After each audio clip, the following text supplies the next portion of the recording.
So I was in Miami with a few friends, and one of my friends, she literally hit the jackpot. But we were talking about simps, and it's crazy how we were in the strip club talking about this, and we were saying how simps are actually dangerous. But let's talk about it. It's Amber J. Lee. Thank you so much for watching. Don't forget to like, comment, and subscribe. And let's learn, pretty girls. And also, while you're here, just follow my Instagram as I also post updates. A lot of people, men or women, are not going to like this video. And that is fine. I make content to express my feelings and how I feel about things and my experience in life and not comfort people. So if you're looking for comfort, not the right page for you. My friend is 29. She's a single mother, and me and her met in nursing school, but she dropped out and moved to Miami. And now she is a stay-at-home mom. And she's really, really popular on TikTok, and it's crazy. Their husband's section was across, our section was across the club. It was really, really interesting. And we were talking about men who simp for women and men who know how to treat a woman right. And she was just saying how she ran across a lot of simps before she met her king, because I was like, hey, I want to get married, I want to be a stay-at-home mom. Like, you literally hit the jackpot, let's talk about it. And some points were made, and we even sat down with some exotic dancers to talk about this, and some points were made. Women, especially exotic dancers or certain types of women, can pick up a simp from a mile away. So the reason why the conversation came up is because she was telling me about her story, and I was telling her about how I was dating a guy who was 41. He was a passport bro, and I decided to part ways with him because of his views. And when I tell you, this man was saying, like, I'll always love you, I'll always be at home waiting for you, you will always be my sweetheart, even if you go out and run out and do anything, I'll always still be there for you. And we were just talking about how men like that, they don't get the relationships they want.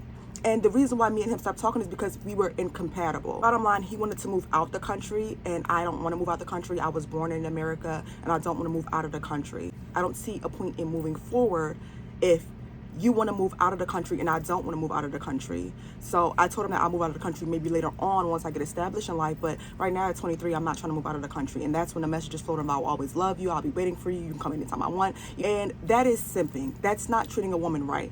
And simping is a turnoff, and it's dangerous because even after a woman tells you she's not interested in you like that, you still go after her, you still pursue her, and you still send her pictures, offer to send her money, and that's the worst way to get love from a woman. And a lot of men in the strip club do that. Like, a lot of the exotic dancers, I was so shocked at how many men who would come and spend money on a hope and a dream. On a hope and a dream of landing a relationship with these women. Even with the guy that I was in, the 41-year-old, all the money he sends me, like, he literally just sent me $400 a few days ago saying, like, oh, love you, babe, love you. And it's just like, at some point, simping becomes scary. Like, it doesn't become attractive. Not all men are simps. There's some men who don't play that, who got game, who don't care about that. But I used to always say, how are strip clubs, cashing out when the rappers aren't there? And I found out how.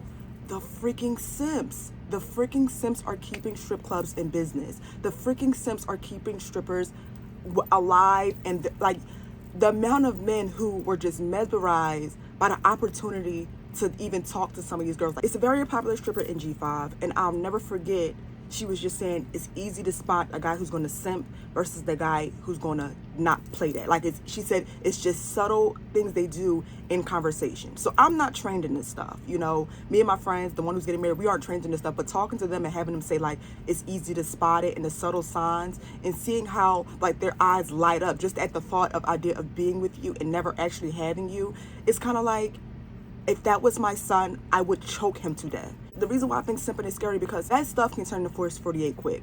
A man is attached to his money. I don't care what nobody say, a man is attached to his money, right? So if a man is willing to give you all this money and he is like itching at the thought of the relationship, once he sees the relationship is not happening, it's going to get bad. That's not with the 41-year-old guy. When he would try to send me money and say, hey, are you hungry today? I would literally say no, because I am not accepting something from you when I know I don't see anything going on with you. If a man is giving you money, he wants something in return. Trust me. And like, now I'm getting all these text messages and this and the third, and I'm thinking about filing a restraining order. So bottom line, ladies, do not take money from men who you're not trying to be with. Trust me. Trust me. Those stripper girls can do that, but after that conversation at the strip club, I've noticed that that stuff is not healthy. They even have to sometimes walk the strippers out to their cars because they don't know what's going to happen. You don't know what's going to happen, and money is not worth it.